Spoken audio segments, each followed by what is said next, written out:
Dün değerli arkadaşlar, Ümre'den gelen bir yolcularımızı taşıyan bir uçak ilimize geldi. Diğer tüm illerde, Türkiye'nin dört bir tarafında olduğu gibi ve yine gayet standart bir prosedür olarak bu yolcularımız kontrolden geçirdi. Ateşlerine bakıldı ve ateşleri yüksek görülen 3 vatandaşımıza test uygulandı.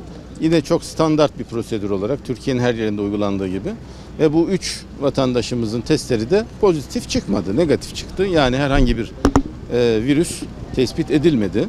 Fakat anlaşılmaz bir şekilde bunu sanki Batman'da pandemik bir durum var, koronavirüsü Batman'a geldi diye sosyal medyada bu şekilde yanlış bir şekilde insanları korkuya, endişeye sevk edecek şekilde dedikodular, iddialar aldı yürüdü.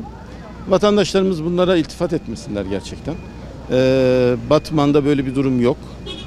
İnsanları sosyal medyada bu şekilde dedikodularla, yalan haberlerle korkuya sevk edenlerin de hedeflerini anlamış değilim açıkçası.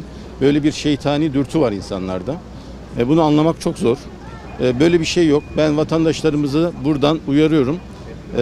Sadece koronavirüsüne karşı değil, bu şekilde fitne virüsüne karşı da vatandaşlarımız dikkatli olsunlar. Teşekkür ederim. Peki efendim bu yaygarayı yayanlar hakkında herhangi bir Evet. Şu anda Emniyet Müdürlüğümüz bu şekilde vatandaşlarımızı korku ve paniğe sevk eden yayınları incelemeye aldılar. Bununla ilgili de adli süreç yapılacak. Evet, teşekkür ederim.